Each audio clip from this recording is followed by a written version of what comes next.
ಕೊಡೋದು ಇವರು 3 ಗಂಟೆ 4 ಗಂಟೆ ಕೊಟ್ರೆ ಏನಾದದು? 10 ಜನ ಮಕ್ಕಳಿದ್ರೆ ಎಲ್ಲರೂ ಊಟ ಕೊಡ್ಬೇಕಾರೆ. ಇವ್ರು ಒಂದು ವಾರಕ್ಕೆ 1 ದಿನ ಕಲ್ಲಂಗಡಿಗೆ ನೀರು ಕೊಡಿದ್ರೆ ಇಡೀ ಪ್ಲಾಟ್ ಕ್ಲೋಸ್ ಆಗೋಯ್ತದೆ. 1 ಎಕರೆಗೆ 1 ಲಕ್ಷ ಖರ್ಚು ಮಾಡೋದು ಅದಕ್ಕೆ.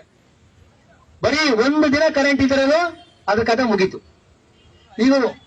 ಈಗ ಅಷ್ಟು ಕರೆಂಟ್ ತಗದೆ ಇವರು 5 ಗಂಟೆ 4 ಗಂಟೆ ಕೊಟ್ರೆ ನಮ್ ಗತಿ ಏನಾಗಬೇಕು ಸರ್?